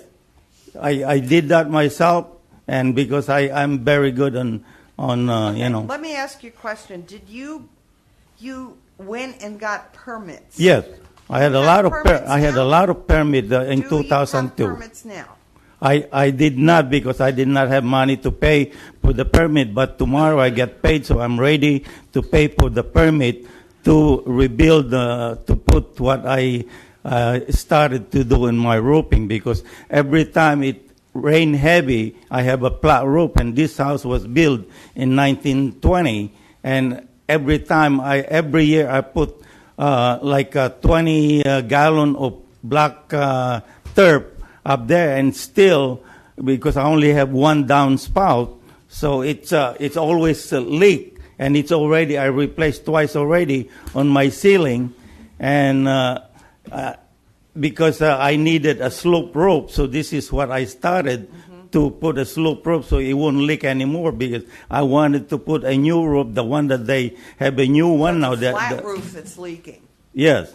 It's been leaking since then, since I bought the house, since I renovated in 2002. All right, but so I needed have you been down to permits and licensing? That's my question, to get these permits. I need the permit so I can continue and put a slope roof with an expensive roof now, because I see the new roof that they have. It's a metal roofing, and that's what I want to put. But I need those framing. I could not picture myself before, so I put the framing first, so I can see what I can go. And now that I can see what I can go now, with those railing that I put, it's going to be strong, and regardless how strong the hurricane going to be. Mr. Reckenzon, I want to talk to Mr. Reckenzon in a second. Let me speak to him, please. What is your what would you like to do with this case? If he had made contact with me about the roof, I could explain to him that there's a lot of steps to be taken before you can rebuild a brand new roof. Right now, we're going to put them into. I'm asking for non-compliance. For the next cutoff. And I'll, as long as he contacts me and works with me, I'll do everything I can to get them into compliance. Okay. All right. Thank you. That sounds good. So you need to stay in touch with Mr. Reckenzon, and he'll tell you what you need to do to come into compliance. Do you understand that? Okay. Good. The chair will entertain a motion. Does anybody want to say anything? Chair will entertain a motion to find respondent in noncompliance in order the respondent to come into compliance by September 6, 2017, or be returned to the board for consideration of a fine of up to $1,000 per day. Is there such a motion? Do we have? I'm sorry. Do we have a motion? Yes. All right. Motion, Mrs. Himes. Do I have a second? Thank you, Mr. Jones. Motion and a second. All in favor say aye. Like sign opposed. All right, we have one more case to hear. That was the case in the beginning. It was an old case, or a continued case, or whatever you want to call it. 3. CEB, it's on page 2. CEB 04-17-20, Irvin White at 240 DeSoto. Mr. White, and I see your attorneys here. Please come forward. Good morning. Please state your name and addresses for the record and be sworn in. You don't need to be sworn in, but just give her your name. Is your client going to be testifying, Mr. Robinson? Yes. He is, okay. Okay. Go ahead and state your name for the record, Mr. Irvin White, 340 Garden Street, Daytona Beach. Can you raise your right hand, please? Do you solemnly swear or affirm that the testimony you're about to provide is the truth, the whole truth, and nothing but the truth? I don't swear, but I will tell you the truth. Thank you. Need your name, Steve, for the record. Yes, sir. I'm Steve Robinson of 533 Seabreeze Boulevard, Daytona Beach, Florida, 32118, on behalf of Mr. White. Okay. All right, we're going to hear from Mr. McCoy, and then we'll let both of you speak.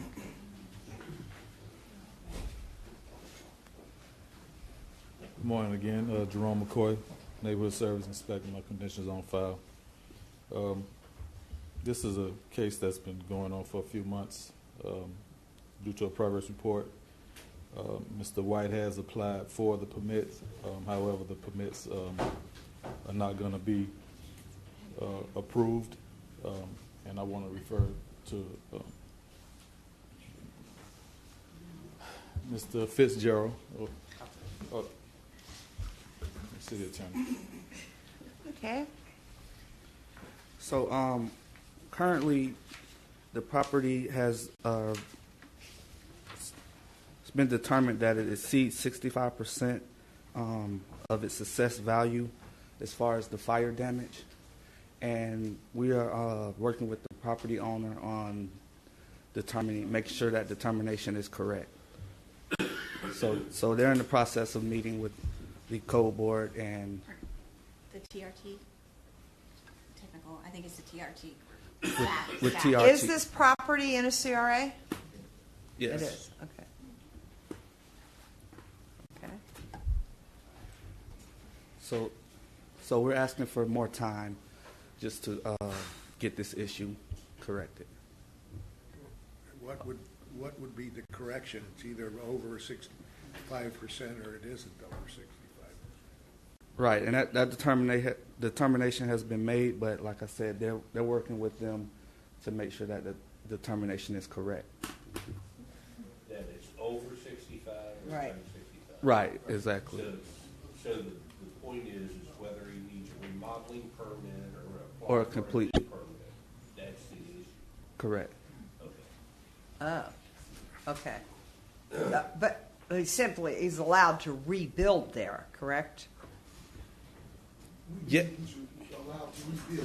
Okay, please, yeah, okay. Good morning again. Good morning. We believe he's allowed to rebuild. The city is saying because the value of the damage exceeds 65% of the value of the property before the damage, Right. then he can only build a single-family unit when it Right. was a duplex. We have It reverts back then to its original. Yes, ma'am.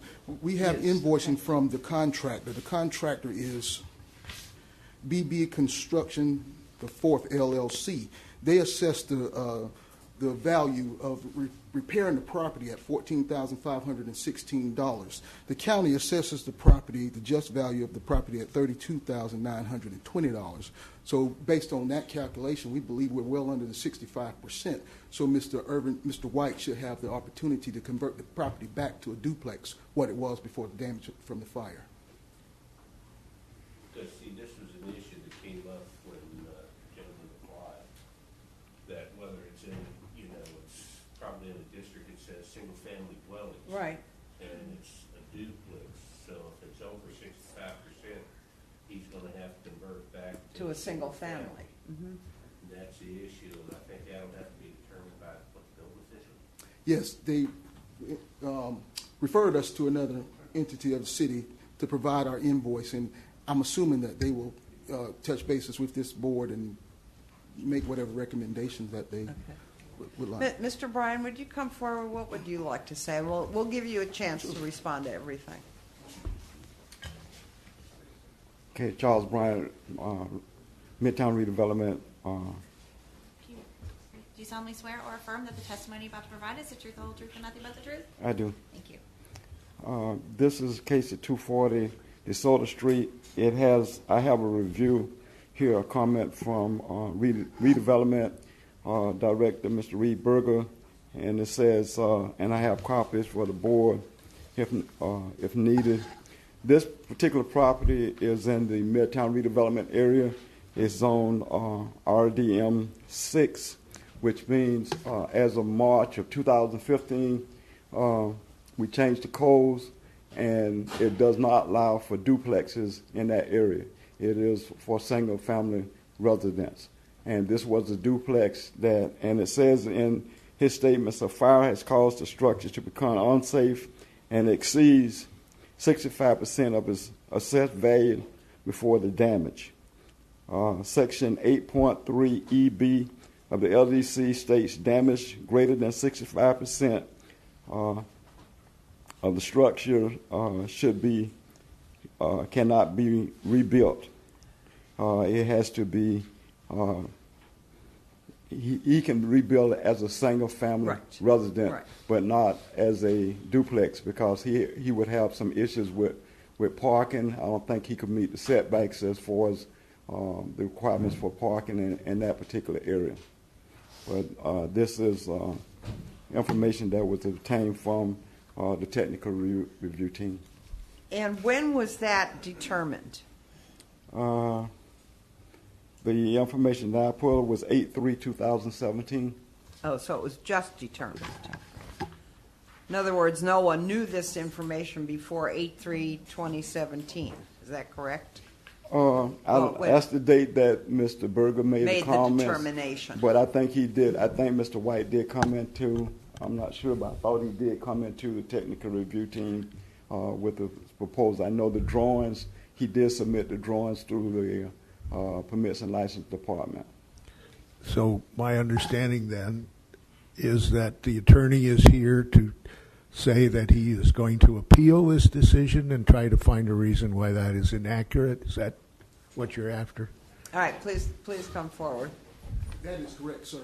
Because the ordinance that the gentleman is citing does not say he can't convert the property back to a duplex. It says that if the damage is over 65%, then he has to convert it into a single family unit. Right. And our position is that the damage is not over 65% of the value of the property before the fire. So when was the fire?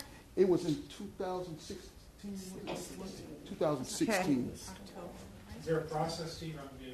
First we've had a situation. Did you go through when you have a determination? So do you have a process to appeal that determination? Who's it going to appeal to? Is there a time frame? Yeah, per code, I don't believe that there's a built-in process. Like you said, this is something new. That's why we're asking for time to work it out. Would they appeal his decision to the city commission? I'm just curious. It's the first one for me. I'm pretty sure it's going to go through the planning board. Planning board. Okay. Planning board All right. first. So you need a little time then. Okay.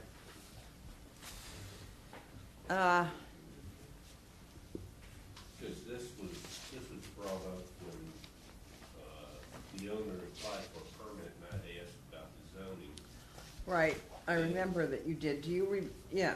So that's been months? Well, when you do we remember? Plan, to the plan review board, they determined that it was over 65%. Now, if it's over 65%, he has to abide by the new code, which is in place. And so what they're going to still have to go through the review board.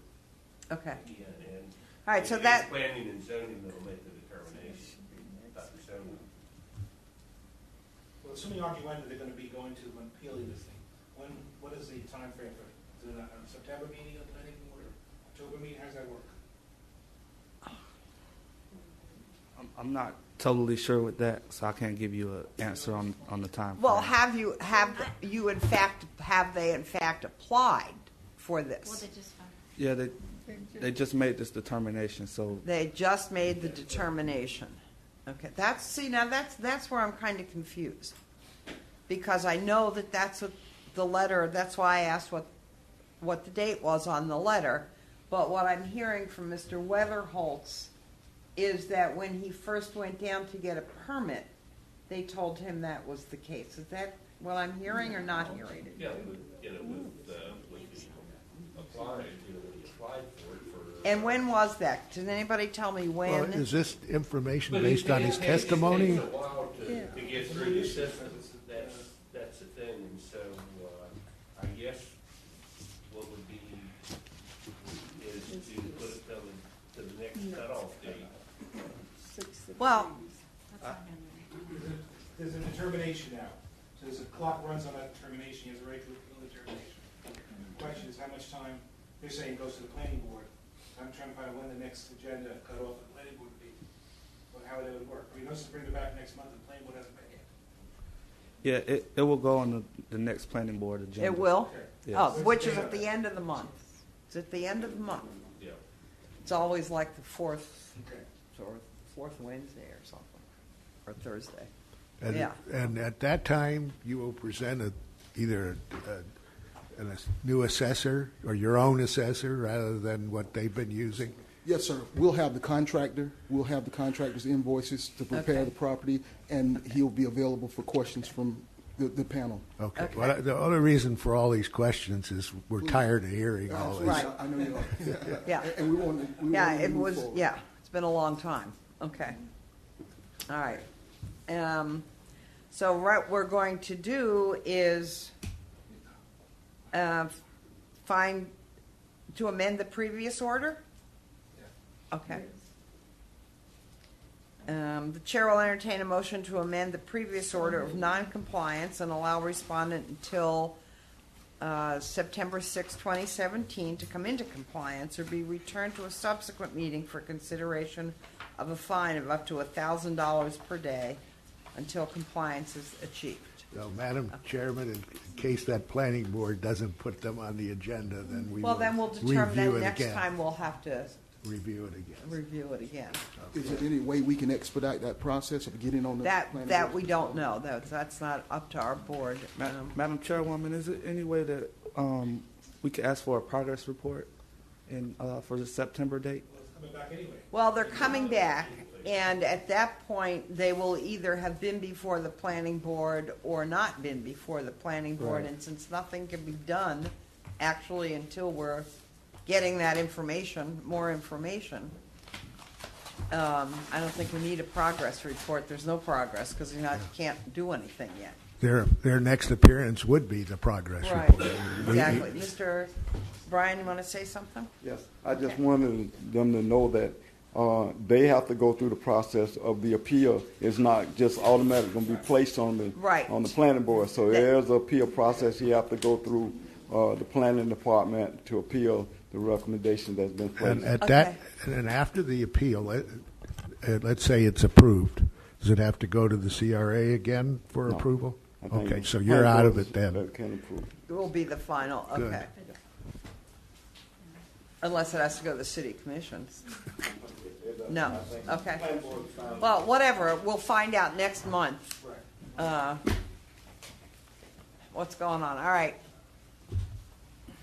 So, we have, I asked for a motion to amend. Was there such a motion? So moved. Second.